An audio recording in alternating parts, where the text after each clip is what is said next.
तो क्या बोलती है यूट्यूब की पब्लिक? दिस इज जान Singh Rajput, your friend enemy explainer.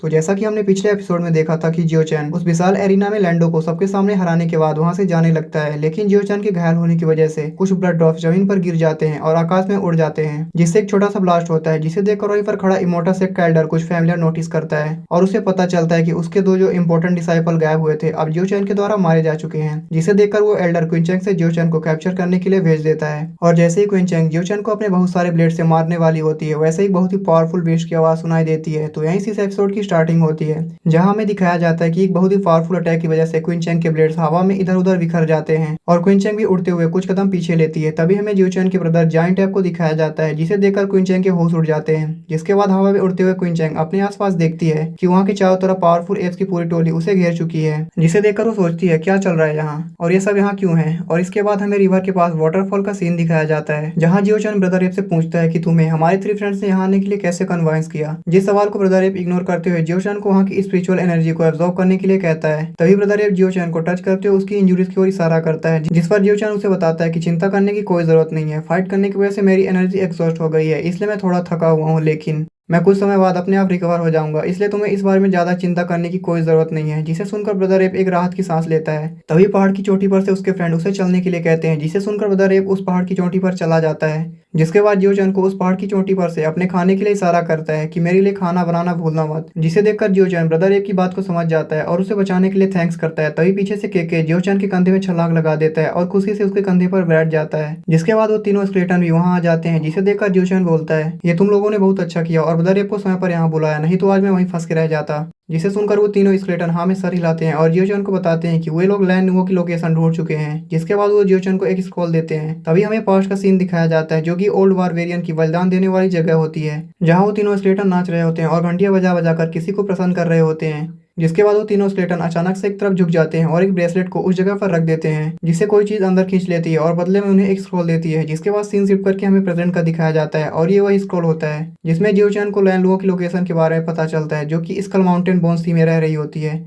जिसके बाद सीन शिफ्ट करके हमें क्विंचेन के पास दिखाया जाता है, जहाँ कुछ लोग जियोचैन को ढूंढने के लिए इधर उधर भाग रहे होते हैं, जिससे कि उसे मार सकें। तभी सीन शिफ्ट करके जियोचैन के पास दिखाया जाता है, जहाँ जियोचैन चलते चलते एक जगह पर आ जाता है और जिसके आगे स्कल सी लोकेटेड होती है। जिसके बाद अचानक से जियोचैन देखता है कि पर्पल ड्रैगन किंग बहुत तेजी से किसी से बचकर बिजली की रफ्तार से भाग रहा होता है, जिसे देखकर केके उसे बचाने के लिए जाने लगता है, पर जियोचैन उसे रोक लेता है। तभी हमें डोगू सोर्ड डेमन को दिखाया जाता है, जिसकी पावर हेवन रेलम के 8 लेवल पर होती है। और फिर हमें सी ऑफ डेथ पॉन्स की जगह को दिखाया जाता है, जहाँ बहुत सारे जानवरों के कंकाल पड़े होते हैं। जिसके बाद स्वॉर्ड डेमन उस पर्पल ड्रैगन पर एक स्लैश अटैक करता है, जिसे वो पर्पल ड्रैगन डॉज करने की कोशिश करता है, लेकिन डॉज नहीं कर पाता और सामने उस विशाल पत्थर से टकरा जाता है। जिसे देखकर स्वॉर्ड डेमन बोलता है तुम एंसेस्टर ड्रैगन किंग के साथ रहने वाले ड्रैगन हो, इसलिए इस अपॉर्चुनिटी को मैं नहीं छोड़ सकता हूँ। जिसे सुनकर वो पर्पल ड्रैगन बहुत सारी थंडर वाल से स्वॉर्ड डेमन पर अटैक कर देता है, जिसे वो स्वॉर्ड डेमन अपनी स्वॉर्ड से ब्लॉक कर देता है और फिर पर्पल ड्रैगन को कैप्चर करने के लिए आगे बढ़ने लगता है। जिसे देखकर वो पर्पल ड्रैगन भागने लगता है। तभी हमें उस पर्पल ड्रैगन को उसी केव में दिखाया जाता है, जहाँ वो स्वॉर्ड डेमन के स्वॉर्ड अटैक से बच बच के भाग रहा होता है, लेकिन उस स्वॉर्ड से बहुत सारे स्लैश अटैक निकल रहे होते हैं, जिसे वो पर्पल ड्रैगन डॉज करने की कोशिश कर रहा होता है, लेकिन एक अटैक उसे जा टकराता है, जिससे उड़ते हुए पर्पल ड्रैगन एक तरफ जा गिरता है। तभी स्वॉर्ड डेमन आते हुए बोलता है एक जंगली घोड़ा को बस में करने के लिए हमेशा पेशेंस की जरूरत पड़ती है, लेकिन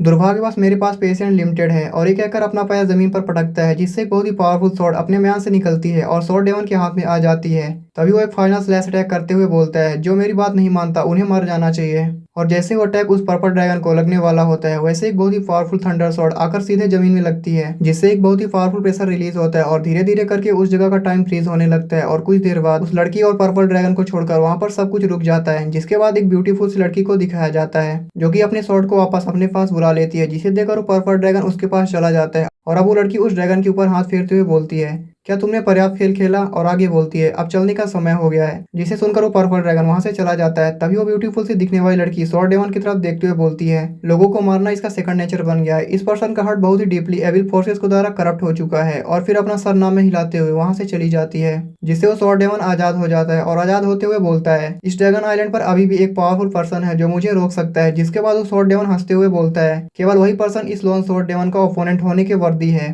और फिर पागलों की तरह हंसते हुए और उस जगह को डिस्ट्रॉय करते हुए वहां से चला जाता है। तभी उस अटैक की वजह से उस जगह का स्पेस डिस्ट्रॉय हो जाता है और जिसके बाद एक पर्सन को दिखाया जाता है जो कि उस नॉइज से परेशान होकर बोलता है, कौन है वो इंसान जो इस जगह पर नॉइज फैला रहा है। और फिर उस टूटे हुए जगह को देखता है जिससे परेशान होकर वो बोलता है, आखिर ये किसने किया। जिसके बाद सीन शिफ्ट करके जियो चैन के पास दिखाया जाता है जो अपने चिल्लर पार्टी के साथ उसी जगह पहुंच जाता है जहां अभी ये पर्सन दिखाया गया था। तभी वो चलते हुए अपने चिल्लर पार्टी से बोलता है, ऐसा लगता है कि शॉर्ट डेमन और पर्पल ड्रैगन ऑलरेडी यहाँ से जा चुके हैं, इसलिए उस शॉर्ट से उस ड्रैगन का बच निकलना ये साबित करता है कि उस ड्रैगन की स्पीड सच में बहुत ही एक्स्ट्राऑर्डिनरी है। और फिर आगे बोलता है, बहुत सारे लोग इस जगह पर आ रहे हैं, इसलिए हमें सावधानी से आगे बढ़ना होगा। तभी जियो चैन एक स्टोन टैबलेट देखता है जो कि उस पिछली बार स्टोन टैबलेट से बिल्कुल मैच खाती थी, जिसे जियो चैन ने येलो रिवर में पहले देखा था और जिसकी हेल्प से उसने क्यूआई कल्टीवेशन मेथड सीखा था और अपनी कल्टीवेशन जर्नी को स्टार्ट किया था। जिसके बाद जियो चैन अपने मन में सोचता है, मैंने उम्मीद नहीं की थी कि मैं एक और स्टोन टैबलेट को इस ड्रैगन आइलैंड पर देखूंगा। जिसके बाद वो स्टोन टैबलेट वहां से गायब हो जाती है, जिसे देखकर जियो चैन अपने मन में सोचता है, ऐसा लगता है कि ये सिर्फ एक इल्यूजन मात्र था।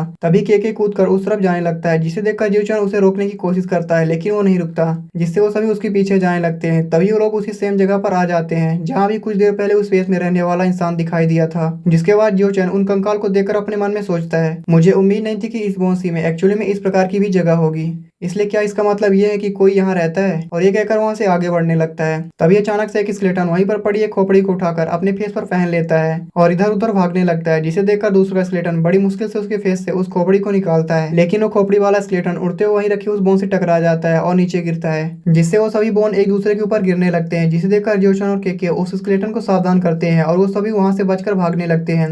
तभी उस जगह पर एक पोर्टल खुलता है जिसमें जियोचन खींचा चला जाता है और टेलीपोर्ट होकर एक जगह पर आ जाता है, जिसे देखकर जियोचन सरप्राइज होते हुए बोलता है, ये कौन सी जगह है। जिसे सुनकर वो बंदा अपनी मैजिक फैन से अटैक करते हुए बोलता है, ये तुम्हारी कब्र है। जिस अटैक को जियोचन डॉज कर देता है और तभी वो मैजिक फैन उड़ते हुए उस पर्सन के पास वापस आ जाता है। जिसके बाद हमें उस पर्सन के बारे में बताया जाता है जिसका नाम ल्यूम्यू होता है और जो कि ट्रांसफॉर्मेशन के 5th लेवल पर होता है। तभी जियोचन ल्यूम्यू से पूछता है, कौन हो तुम और तुम्हारा इससे क्या मतलब है। जिसका वो पर्सन बस जवाब देने वाला ही होता है लेकिन किसी बीमारी की वजह से खांसने लगता है। जिसके बाद वो पर्सन अपने आप को संभालते हुए बोलता है, तुमने मेरी गार्डन की अरेंजमेंट का सत्यानाश कर दिया, इसलिए तुम पनिशमेंट डिजर्व करते हो। और ये कहते हुए अपने मैजिक फैन से जियोचन पर बहुत सारे अटैक कर देता है, जिससे जियोचन डॉज करते हुए अपनी रिंग से एक एक करके उन मैजिक फैन को ब्लॉक करने लगता है और कुछ देर बाद उन सभी फैंस को ब्लॉक कर देता है, जिससे वो फैन लौटकर वापस ल्यूमू के पास आ जाता है। जिसके बाद जियोचन बोलता है, क्या तुम बाहर रखे उन बोन टावर्स की बात कर रहे हो। मेरा उन्हें डिस्ट्रॉय करने का कोई इरादा नहीं था। जिसे सुनकर ल्यूमू बोलता है, तुम उन्हें डिस्ट्रॉय कर सकते हो, इसलिए मुझे उन्हें दोबारा बनाने में कोई प्रॉब्लम नहीं है, लेकिन तुमने केवल उनमें से हाफ को ही डिस्ट्रॉय किया है, इसलिए ये क्राइम कुछ ऐसा है जिसे माफ नहीं किया जा सकता है। और अब हमें इस पर्सन की बातों से पता चलता है कि ये पर्सन थोड़ा पागल भी है। और ये कहकर वो पर्सन वहां से एक पोर्टल बनाकर उससे टेलीपोर्ट होकर जियोचन के पास आ जाता है और फिर अपने मैजिक फैन से जियोचन पर अटैक कर देता है, जिसे जियोचन ब्लॉक कर लेता है। लेकिन वो दोनों उड़ते हुए कुछ कदम पीछे लेते हैं, जिसे देखकर जियोचन अपने मन में सोचता है, ये पर्सन सचमुच अजीब है। तभी वो पर्सन अपने एक हैंड से पावर रिलीज करता है, जिससे वहाँ की 100 फीट की जमीन छोटी हो जाती है। और हमें बताया जाता है कि ये स्पेस टेक्निक का एक लॉ है और जिसकी वजह से जियोचन उड़ते हुए सीधे उसके पास आ जाता है, जिससे ल्यूमू जियोचन पर एक जोरदार पंच करता है, जिस वजह से जियोचन उड़ते हुए सीधे वहीं पर रखे क्यूब से जा टकराता है। और तभी जियोचन उस क्यूब से निकलकर ल्यूमू पर एक पावरफुल पंच करने की कोशिश करता है और जैसे ही वो पंच ल्यूमू पर लगने वाला होता है वैसे ही ल्यूमू अपने स्पेस टेक्निक का प्रिंसिपल वर्ड्स एफर्ट एक्टिवेट कर देता है, जिससे जियोचन घसीटते हुए उससे 100 फीट दूर जाकर खड़ा होता है। तभी जियोचन अपनी एक टेक्निक परफॉर्म करता है जिससे एक ह्यूज विश प्रकट होता है और उस पर्सन पर अटैक कर देता है, जिसे वो पर्सन ब्लॉक करने की कोशिश करता है लेकिन पीछे घसीटने लगता है और फिर कुछ देर बाद उस बीस्ट को अपने फैन से डिस्ट्रॉय कर देता है। जिसके बाद वो पर्सन खांसते और लड़खड़ाते हुए बोलता है, हम दोनों ट्रांसफॉर्मेशन के 5th लेवल पर हैं, जिसके बावजूद तुम मैं जैसे कि स्पेस स्पीड मास्टर से बराबरी कर सकते हो, इसलिए बहुत सरप्राइजिंग वाली बात है। जिस पर जियोचन सरप्राइज हो जाता है। अब जियोचन के फेस के रिएक्शन को देखकर वो पर्सन बोलता है, स्पिरिट मास्टर का पाथ स्पेस और टाइम में सबसे स्ट्रॉन्ग है, क्या तुमने इस बारे में पहले कभी नहीं सुना। जिसके जवाब में जियोचन ना में सर हिलाता है, जिसे देखकर ल्यूमू बोलता है, आज के बाद तुम जान जाओगे। और ये कहकर जियोचन पर अपने मैजिक फैन से अटैक कर देता है, जिस फैन को जियोचन ब्लॉक करते हुए बोलता है, चलो एक बेट लगाते हैं, यदि मैं तुम्हें हरा देता हूँ तो तुम्हें पुराने मैटर्स को भूलना होगा। और ये कहकर आसपास की जगह पर अपने रिंग की हेल्प से फॉर्मेशन सेट करने लगता है, जिसे देखकर ल्यूमू बोलता है, ऐसा लगता है कि तुम सच में टाइम सुप्रीम है और स्पेस किंग है, इस कॉन्सेप्ट का अर्थ नहीं जानते हो। तभी जियोचन की फॉर्मेशन बनकर तैयार हो जाती है, जिसके बारे में हमें बताया जाता है कि जियोचन की इस फॉर्मेशन को बेडू सीलिंग गॉड फॉर्मेशन कहा जाता है। जिसे देखकर वो पर्सन बोलता है, एक सीलिंग फॉर्मेशन को डिस्ट्रॉय करने के लिए एक सीलिंग फॉर्मेशन का यूज करना, ये आइडिया सच में बहुत बोल्ड है, लेकिन ये बहुत ही भोलापन है। जिसके बाद वो अपनी टेक्निक को एक्टिवेट करते हुए बोलता है, मैं अपने स्पेस में किंग हूँ। और फिर हमें उस टेक्निक के बारे में बताया जाता है जिसका नाम साइलेंट एलिहिलेशन ऑफ द स्काई होता है। और ये कहकर वो दोनों अपना अपना अपना अटैक एक दूसरे के ऊपर लॉन्च कर देते हैं, जिससे उन अटैक्स के आपस में टकराने की वजह से बहुत पावरफुल एनर्जी निकलने लगती है और फिर चारों तरफ एक बहुत ही पावरफुल ब्लास्ट होता है, जिससे वहाँ की आसपास की जगह और वहाँ रखे पत्थर डिस्ट्रॉय हो जाते हैं और चारों तरफ धूल छा जाती है। जिसके बाद वो पर्सन उस धूल से निकलते हुए बोलता है, तुम्हारी पावर सच में एक्स्ट्रा ऑर्डिनरी है, इसलिए तुम्हारा नाम क्या है? जिसे सुनकर जियो चैन लियोमू को अपना नाम बताता है। तभी वो तीनों स्केलेटन और केकी आ जाता है और आते हुए उनमें से एक स्केलेटन जियो चैन से पूछता है, तुम अचानक से कहाँ गायब हो गए थे? जिसे सुनकर जियो चैन बोलता है, इट्स ओके, मैं ठीक हूँ, मैं बस एक एक्स्ट्रा ऑर्डिनरी पर्सन से मिल गया था। तभी लियोमू उन स्केलेटन को देखते हुए कहता है, ये तो इमोर्टल विंग है, लेकिन दुर्भाग्यवश ये सिर्फ 3 है, यदि 4 होते तो ये और भी ज्यादा बैलेंस्ड होता। जिसके बाद लियोमू अपनी नजर केके की तरफ डालता है, लेकिन केके लियोमू को इग्नोर कर देता है, जिस पर वो पर्सन वहां से जाते हुए बोलता है, ना कोई लड़ाई और ना कोई परिचय, और फिर जियोचैन को अपना नाम बताते हुए बोलता है, यहाँ से जल्दी निकलो। जिसे सुनकर जियोचैन बोलता है, ये आदमी सच में इंटरेस्टिंग है। तभी केके जियोचैन के पैर पर एक मार्क को देखता है, जिसके बाद सीन शिफ्ट करके हमें क्वीन चैंग के पास दिखाया जाता है, जहाँ कुछ पर्सन क्वीन चैंग के पास आते हुए बोलते हैं, हम लोग उस पर्सन को नहीं ढूंढ पाए। जिसे सुनकर क्वीन चैंग बोलती है, तो ये आदमी फिर से बच के भाग गया। तभी लिंगर क्वीन चैंग के पास आते हुए उसे बताती है, ड्रैगन किंग के कुछ ट्रेस पाए गए हैं, इसलिए बांग टाओ और कायो ड्रैगन किंग को खोजने के लिए उन सभी का नेतृत्व कर रहे हैं। लेकिन बहुत सारे लोगों ने इसकी न्यूज पाई है और वो सभी उनका पीछा कर रहे हैं, इसलिए हमें उनके पास जल्द से जल्द जाने की जरूरत है। जिसे सुनकर क्वीन चैंग जाने लगती है। तभी ये देखकर एक पर्सन बोलता है, लेकिन एल्डर का ऑर्डर? जिसका जवाब देते हुए क्वीन चैंग बोलती है, क्योंकि हमारे पास जियोचैन को मारने का समय नहीं है, इसलिए चलो किसी को ढूंढते हैं जो जियोचैन को मार सके। और यहीं पर ये एपिसोड खत्म हो जाता है।